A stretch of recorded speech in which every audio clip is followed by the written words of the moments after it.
A'udzubillahi minasyaitonirrajim. Bismillahirrahmanirrahim. Assalamualaikum warahmatullahi wabarakatuh.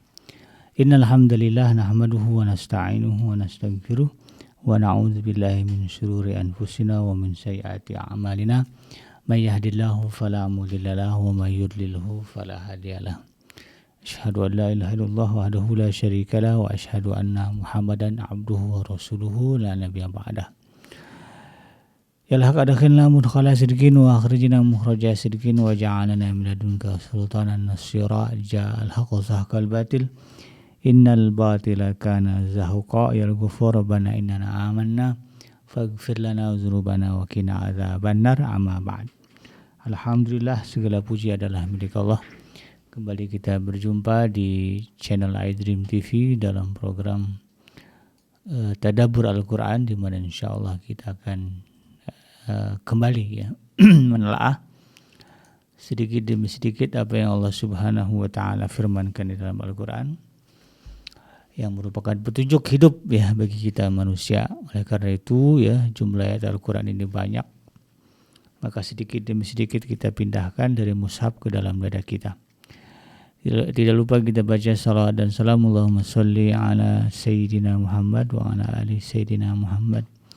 Assalamualaikum ya Nabi warahmatullahi wabarakatuh. Semoga Allah terima salawat dan salam yang kita baca dan dilimpah curahkan kepada para nabi, para rasul, wabil khusus ya Rasulullah Muhammad sallallahu alaihi wasallam. Dan semoga kita termasuk ke dalam kelompok orang yang akan berbahagia ketika berjumpa dengan Allah nanti di yaumul mahsyar, dijauhkan dari siksa api neraka, dimasukkan ke dalam jannah dan dipertemukan dengan Rasulullah sallallahu alaihi wasallam. InsyaAllah, amin ya rabbal alamin. Sahabat iDream yang dirahmati Allah dimanapun Anda berada, melanjutkan kajian kita di dalam program Tadabbur Al-Quran. Masih di surah Al-Baqarah, kita akan beranjak ke ayat yang ke-83 ya. Ayat ini sahabat iDream masih berbicara ya, kalau dari konteks ya, turunnya ayat ini masih berbicara tentang Bani Israel ya.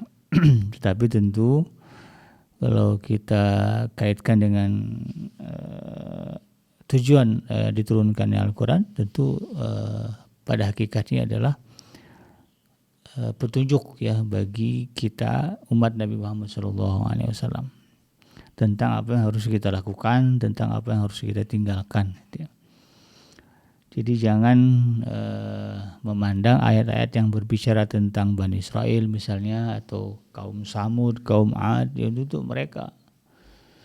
Tidak ada kaitannya dengan kita. Ini sudut pandang yang salah. Ya. Karena hakikatnya Al-Quran ini turun untuk kita umat Nabi Muhammad.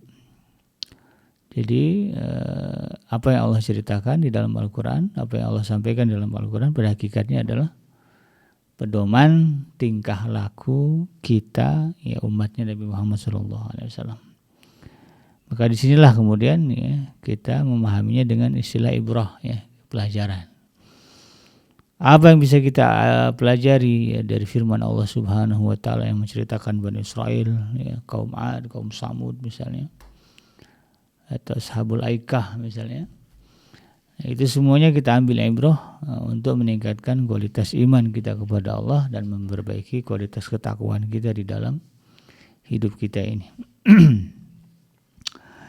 Di dalam ayat ini Allah Subhanahu wa taala mengabarkan, A'udzubillahi minasyaitonirrajim, wa idz akhadna mitsaqa bani Israila la ta'buduna illallah wa bil walidaini ihsana wa dzil qurba wal yatama wal masakini wa qulu lin nasi husna wa aqimus salata wa atuz zakah thumma tawallaitum illa qalilan minkum wa antum mu'ridun ya.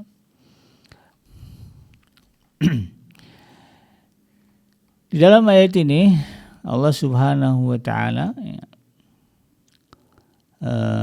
mengatakan ya, wa idz akhadna mitsaqa bani Israil, dan ingatlah ketika kami mengambil perjanjian dari Bani Israel. Nah, ini juga kalau berbicara turunnya Al-Quran ini ya, ayat ini ya, tentu ini terjadi pada masa Nabi Muhammad SAW ketika beliau berdialog dengan orang-orang Yahudi ya. Jadi Rasulullah SAW kemudian menyampaikan kepada Bani Israel, ya, aku tahulah istilah itu ya, bahwa dulu kamu pernah diambil sumpah ya, berjanji dengan Tuhan dulu gitu kan, dengan Allah Subhanahu wa taala. Ya, di mana isi janjinya Allah Rasulullah sebutkan ya, karena ini kan wahyu dari Allah ya. Ya, bahwa mereka ya berjanji ya, bersumpah ya kepada Allah Subhanahu wa taala, ya, la ta'buduna illallah ya, bahwa mereka tidak akan menyembah kecuali hanya Allah saja. Wabil walidaini ihsana, dan mereka juga bersumpah bahwa mereka harus berbuat baik kepada kedua orang ibu bapak mereka ya.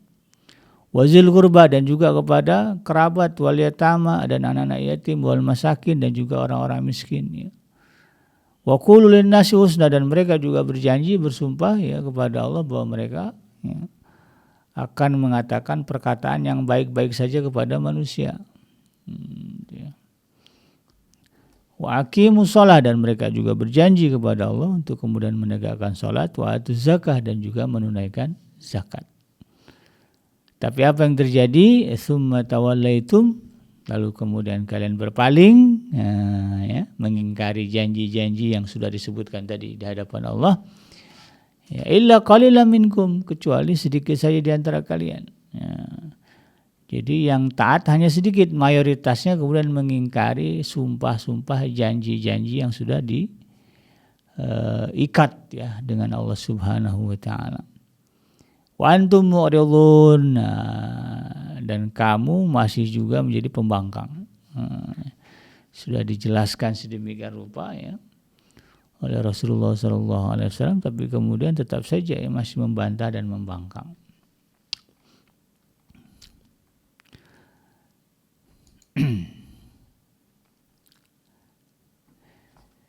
Jadi ya menurut para mufassir ya, di dalam hal ini Allah Subhanahu wa taala mengingatkan ya, Nabi Muhammad ya, ketika menetapkan atas Bani Israel akan janji yang harus mereka penuhi, bahwa mereka tidak akan menyembah ya sesuatu selain Allah ya.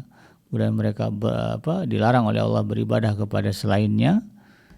Ya, biarpun berupa manusia atau berhala, itu enggak boleh disembah ya. Karena mereka pernah menyembah patung anak sapi gitu ya. Akibat rayuan dari Samiri ya.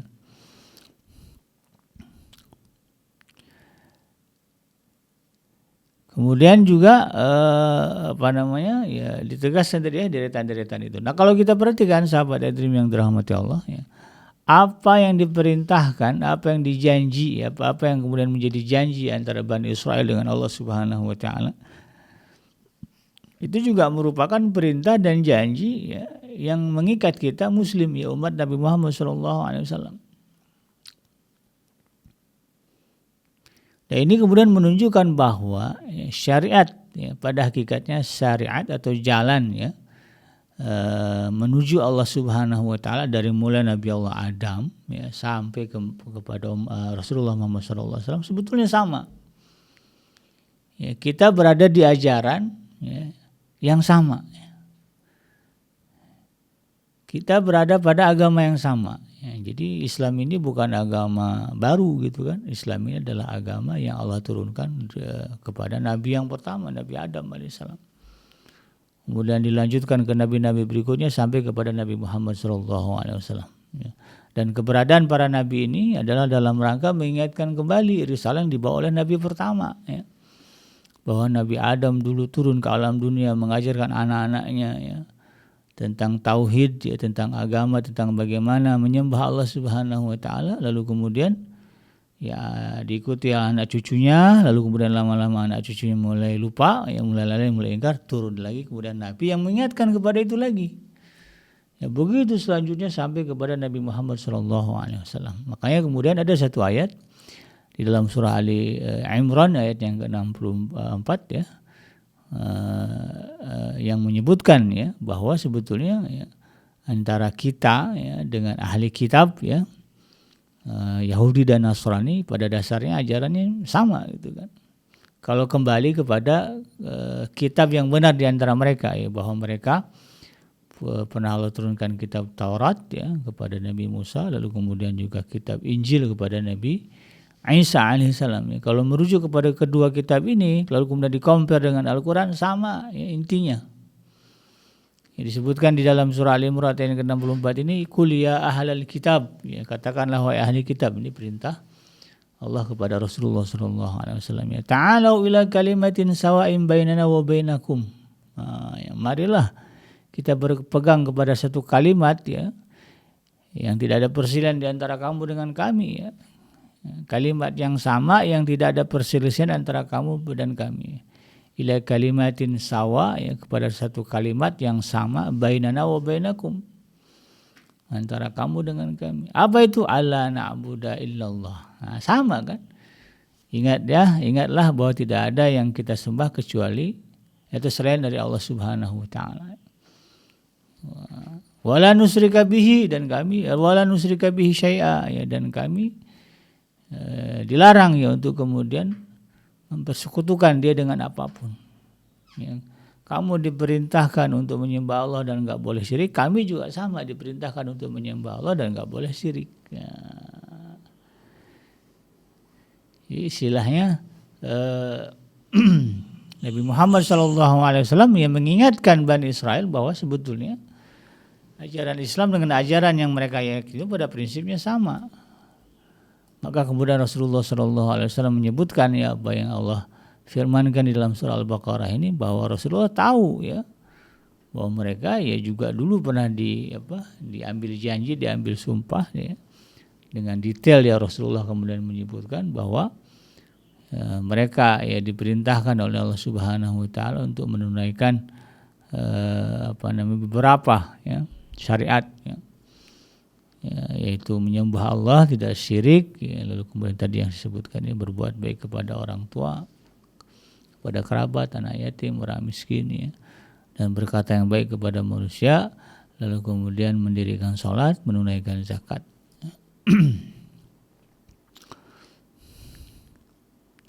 Nah, kalau kita kulik ya segala perintah yang disebutkan tadi ya, yang kemudian menjadi janji antara Bani Israel ya dengan Allah Subhanahu wa taala ya. Semua juga ada di dalam Al-Qur'an begitu ya. Apa yang dulu Allah minta ya kepada Bani Israel melalui kitab Taurat sama ya dengan apa yang ada dalam Al-Qur'an. Ya, bahwa Allah Subhanahu wa taala melarang ya mereka melakukan kesyirikan ya, fokus hanya menyembah Allah saja, sama ya. Itulah inti dari ajaran Islam ya. Islam sendiri kan artinya berserah ya, pasrah ya. Pasrah kepada siapa? Pasrah kepada yang menciptakan kita, yaitu Allah Subhanahu wa taala. Misalnya dalam surah An-Nisa ayat yang ke-36 kan Allah tegas-tegas menyebutkan wa'budullaha wa la tusyriku bihi syai'a. Sembahlah Allah dan janganlah kemudian mempersekutukan atau syirik ya dengan sesuatu apapun. Nah, jadi dulu mereka Bani Israel diperintahkan untuk menyembah Allah dan tidak syirik ya. Maka kami juga umat Islam gitu kan diperintahkan Allah juga begitu. Perintah itu turun kepada Nabi Musa ya dulu ketika menerima wahyu Allah yang pertama kali ya. Allah mengatakan innani anallaha la ilaha illa ana fa'buduni wa aqimis sholata li dzikri dalam surah Thaha. Ya, sesungguhnya tidak ada Tuhan selain aku, maka sembahlah aku dan dirikanlah salat untuk mengingatku. Ya, sama perintahnya ya antara Bani Israel ya pada zaman Nabi Musa ya sampai seterusnya sampai kepada kita umat Nabi Muhammad sama. Makanya kemudian sekarang itu sahabat Edrim di dalam konteks perpindahan agama ya dari non muslim ke Islam gitu ya, itu orang nggak pakai kalau di dalam bahasa Inggrisnya kan kalau dulu yang biasa digunakan istilahnya convert ya, beralih ya, atau pindah gitu ya, pindah agama ya, dari agama lama ke agama Islam disebutnya convert ya. Tetapi sekarang ya para cendekiawan muslim di barat sana ya lebih mereverse atau merujuk kepada kalimat revert, kembali. Karena pada dasarnya bukan pindah, bukan dari yang baru ke dari yang lama ke yang baru. Pada dasarnya sebetulnya ya orang-orang itu kembali ke ajaran lama itu ya. Ajaran yang murni, yaitu ajaran yang Allah turunkan kepada para nabi dan para rasul sebelumnya, dan semuanya sama gitu kan konteks ajarannya. Maka istilah sekarang digunakan itu revert to Islam, kembali kepada Islam. Bukan convert to Islam lagi gitu, tapi istilahnya adalah revert, kembali. Kemudian juga sama ya, misalnya perintah berbuat baik kepada ibu bapak ya, juga ayatnya jelas ya sama kan, wabil walidaini ihsana misalnya, itu banyak sekali ya perintah di dalam Al-Qur'an. Sehingga ada kalimatnya birrul walidain ya. Bab berbuat baik kepada orang tua. Nah, ini juga kemudian menjadi inti ajaran Islam juga ya. Bukan muslim namanya kalau kemudian dia taat kepada Allah tetapi kemudian durhaka kepada orang tua. Tidak bisa seorang mengklaim dirinya muslim ya dengan menjalankan segala perintah ya, ibadah kepada Allah, tapi kemudian di saat yang sama dia menunjukkan kedurhakaan kepada orang tuanya. Nah, itu bukan muslim. Maka kalau kita lihat contoh ya yang bagaimana pentingnya birrul walidain ya, tingginya ya perintah untuk berbuat baik kepada orang tua. Nabi Ibrahim alaihissalam itu sampai berdoa kepada Allah agar orang tuanya diampuni dan masuk ke dalam surga kan gitu. Padahal orang tuanya kan Azar itu kan kafir ya, ayahnya. Tapi dia minta agar Allah mengampuni kekafirannya ya, dan membiarkannya masuk ke dalam surga. Ya Allah tolak gitu. Sampai seperti itu gitu kan, sayangnya Nabi Ibrahim kepada ayahnya. Itu. Nah, oleh karena itu kemudian ini juga harus menjadi kesadaran kita ya, bahwa pada hakikatnya menjadi muslim itu tidak hanya semata-mata berbicara ibadah ya, ibadah ritual ya kepada Allah saja, tetapi juga bagaimana ibadah dalam konteks interaksi sosial ya. Ya, hubungan kita dengan manusia ya. Makanya ada hablum minallah, ada hablum minan nas. Ya. Jadi kalau kita runut ayat ini kan misalnya wa'id akhazna mitsaqa bani Israil ya. Dan ingatlah ketika kami mengambil sumpah kepada Bani Israel. Maka kalau dilihat ya urutannya itu didahului dengan hak Allah dulu ya. Ya, dengan kalimat la ta'budu illallah ya, janganlah kalian menyembah selain Allah. Jadi mendahulukan hak Allah, lalu kemudian disusul dengan hak kepada orang tua. Ya. Jadi hak tertinggi itu adalah hak kepada Allah ya. Ya, dengan perintah kita tidak boleh syirik ya. Lalu kemudian disusul dengan perintah berbuat baik kepada orang tua. Dan ini juga menunjukkan ketinggian ibadah ini ya, perintah ini. Karena memang melalui orang tua lah ya Allah menjadikan manusia ya, perantaraan ibu dan bapak lahirlah ya manusia yang banyak. Ini kalau kita lihat ya, Allah saja begitu mensyukuri ya, Allah itu berterima kasih ya. Karena disebut sifat Allah itu asyakur ya, yang maha mensyukuri gitu kan. Ini buktinya dia adalah Tuhan, lalu kemudian dia memuliakan ya ibu dan bapak karena jasa mereka menjadi perantara lahirnya manusia yang banyak di alam dunia. Ya Allah saja seperti itu, masa kita ya tidak kemudian mensyukuri, berterima kasih kepada orang tua, ya, mensyukuri lahirnya kita lahir dari orang tua kita, berterima kasih. Ya Allah saja yang menciptakan dia ya, memuliakannya ya. Masa kita yang kemudian ya dilahirkan dari rahimnya ya, melalui pertemuan ayah dan ibu bapak kita, kemudian kita tidak berterima kasih, tidak berbuat baik kepada mereka. Dalam surah An-Nisa juga disebutkan seperti itu kan, wabil walidaini ihsana ya, dan kepada kedua orang tua berbuat baiklah.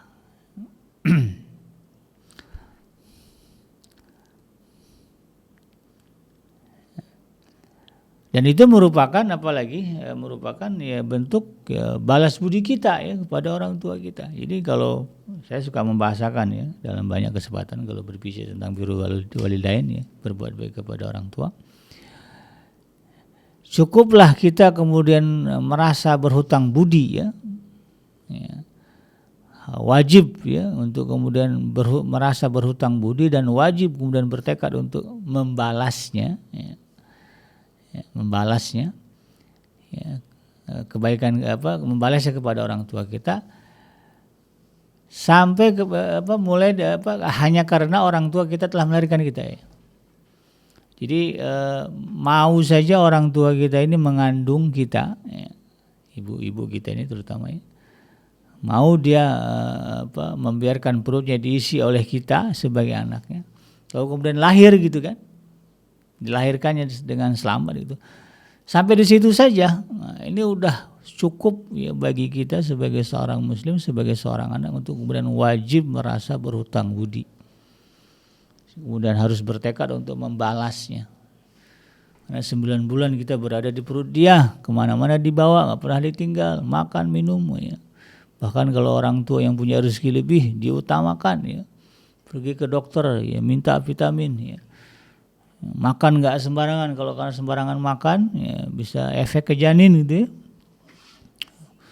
Belum lagi mual-mualnya, wah macam-macam ya. Itu bukan hal yang enak begitu ya. Kalau bahasa Al-Qur'annya bersusah payah ya ibumu mengandungmu ya, dan bertambah-tambah kesusahannya. Makin gede ya usia kehamilan makin susah dia. Kan begitu ya. Lalu kemudian dia melahirkan satu hal lagi, bukan hal yang mudah juga itu. Antara nyawa ya, antara hidup dan mati ya, bersimbah darah ya kalau bahasa puitisnya ya, karena memang orang yang melahirkan mengeluarkan darah gitu kan. Apalagi kalau yang sesar ya dibelah perut ibu kita. Sampai di situ saja ya, nggak usahlah kita ngomongin bagaimana dia menyusukan kita, bagaimana dia membesarkan kita dari kecil, dari bayi gitu ya, sampai kemudian kita balik. Nggak usahlah kita bicara itu, cukup sampai di situ saja. Maka sudah wajib bagi kita untuk kemudian ya membalas, ya, untuk kemudian berbakti, ya, menunjukkan kasih sayang kebaikan kita kepada ibu ya, dan ayah kita. Ayah kita walaupun enggak mengandung kita, tapi dia berjuang bagaimana kemudian agar istrinya bisa melahirkan dengan selamat. Bagaimana kemudian kebutuhan istrinya yang sedang mengandung ini tercukupi. Bagaimana kemudian supaya pikiran ibunya, istrinya tidak stres. Ya. Banyak ya suami-suami yang membiarkan istrinya stres ya, lagi hamil, anaknya kemudian keguguran. Peran ayah juga besar dalam hal ini gitu kan. Maka wajib kita kemudian berbuat baik kepada mereka. Mungkin adalah ya cerita-cerita di dalam kehidupan kita seperti di sinetron ya, kadang-kadang. Tapi memang realitanya begitu. Ada orang tua yang kemudian setelah melahirkan anaknya dibuang ya, atau kemudian dikasih ke orang gitu kan untuk dibesarkan atau ditaruh di panti asuhan. Kan banyak cerita itu. Sehingga kemudian ada muncul anak yang kemudian merasa tidak perlu berbuat baik kepada orang tuanya karena apa? Menganggap dirinya dibuang. Nah, itu salah ya. Itu urusannya dengan Allah nanti. Ya, kenapa kemudian dia buang anaknya gitu ya? Ditaruh di panti asuhan atau dikasih ke orang lain. Itu urusan dia dengan Allah lah. Ada yang kasusnya itu kan diadopsi oleh non muslim ya, dibawa ke negeri Belanda apa kemana. Ya tentu dia dibesarkan dengan agama orang tua adopsinya kan. Ya, jadilah non muslim ketika nyari-nyari ketemu orang tuanya ternyata orang Indonesia muslim. Itu kan satu hal beda. Itu cerita itu tanggung jawab dia dengan Allah lah nanti. Tapi kita sebagai anak ya, walaupun katakanlah ya setelah dilahirkan kita tidak diurusnya, tetap wajib merasa berhutang budi kepada ibu yang telah melahirkan kita. Nah, ini yang kemudian kita harus menjadi paham lah ya, bagaimana seharusnya kita berbuat baik. Jadi hak Allah kemudian hak kepada orang tua, lalu kemudian ada lagi namanya hak kepada kerabat ya, keluarga. Makanya kemudian orang Islam itu tidak boleh ya kemudian saling benci, memusuhi pada kerabat. Orang mirisnya gitu sekarang itu banyak kemudian putus silaturahim dengan saudara dengan gara-gara hal-hal remeh-temeh. Saya pernah ketemu ya ada orang yang kakak adik ya, kemudian putus silaturahim gara-gara pertandingan ya. Bukan pertandingan ya, pemilihan RW gitu. Adiknya nggak suka ya, disaingi oleh abangnya, lalu kemudian diputuskan tali silaturahim. Kan luar biasa. Nah, jadi nggak boleh, apalagi kemudian kalau kita lihat juga banyak kasus ya, kemudian kerabat ya, adik kakak, saudara kemudian saling bunuh-bunuhan gara-gara warisan. Atau gara-gara masalah anak, macam-macam ya. Padahal Allah sudah menitipkan, memesankan agar kita kemudian menjaga hak-hak berkerabat, berbuat baik kepada kerabat, kepada keluarga kita. Orang Islam itu harus menunjukkan sisi kebaikan kepada keluarga, ya. Kayak gimana pun keluarga mereka. Niatkan karena Allah itu kan, itu saja. Dan itu semua sahabat Adrim yang dirahmati Allah, ya, apa yang Allah perintahkan kepada Bani Israel, sebagaimana yang disebutkan tadi ya, urutannya, itu juga merupakan perintah yang Allah berikan kepada kita umat Nabi Muhammad SAW.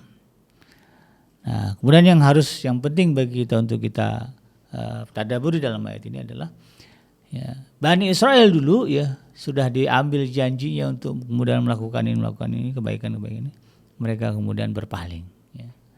Tsumma tawallaitum. Kemudian kalian berpaling. Dan apa akibat mereka berpaling dari perjanjian itu? Nah, kita bisa lihat ya bagaimana Allah kemudian memurkai, melaknat ya, Bani Israel. Ada yang dijadikan babi, ada yang dijadikan kera gitu. Dan sampai sekarang nih, apalagi kalau sekarang kita bicara ya, dunia hari ini ya, orang Yahudi adalah orang yang kemudian dibenci ya oleh mayoritas penduduk dunia karena kejahatan ya, keburukan sifat mereka bisa dilihat sekarang ya. Mungkin ya kalau dia terang-terangan ngaku Yahudi ya di Indonesia ya, dibantai gitu ya.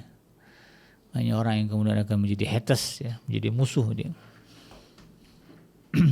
Karena Allah perintahkan mereka berbuat baik, yang ada mereka justru menumpahkan darah, membantai anak-anak Palestina. Ya Allah, kalau kita perhatikan anak-anak itu dosanya apa? Tapi kemudian tiap hari ditembakin, dibom ya. Bahkan ada anak yang kemudian harus kehilangan orang tua ya, padahal masih kecil ya, usia mereka baru mungkin kelas 1 SD ya, 6-7 tahun. Orang tuanya meninggal ya. Ya, karena dibom ya, ditembak oleh orang-orang Yahudi ya, orang-orang Israel. Lalu kemudian dia punya adik yang masih bayi, bayangkan anak umur 6 tahun harus merawat adiknya yang masih kecil, yang masih bayi. Di tengah situasi perang yang orang juga memikirkan keadaan mereka. Banyak sekali tayangan-tayangan ya, video-video seperti itu di media sosial pada hari ini menggambarkan bagaimana kekejaman orang-orang Yahudi ya, Bani Israel, yang kemudian menyebabkan kita ya membenci mereka dan tidak ada tempat di hati kita untuk orang-orang seperti itu. Makanya orang Indonesia ya sampai sekarang ya betul-betul menunjukkan bagaimana kita peduli dengan Palestina. Nah, oleh karena itu kemudian sahabat Adrim ya, yang paling penting dari itu semua adalah jangan kemudian kita mengulang kebodohan ya yang dilakukan oleh Bani Israel, mengulang keingkaran yang dilakukan oleh Bani Israel dalam konteks kita umat Nabi Muhammad SAW.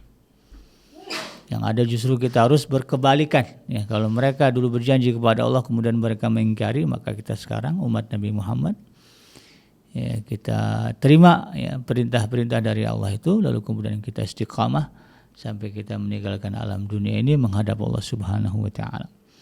Demikian sahabat Adrim ya, mudah-mudahan bermanfaat.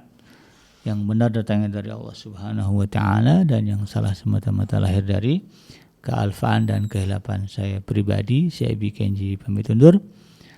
Subhanaka Allahumma rabbana wa bihamdika asyhadu an la ilaha illa anta hasbiyallahu la ilaha illa huwa alaihi tawakkaltu wa huwa rabbul arsyil azim walhamdulillahi rabbil alamin. Wassalamualaikum warahmatullahi wabarakatuh.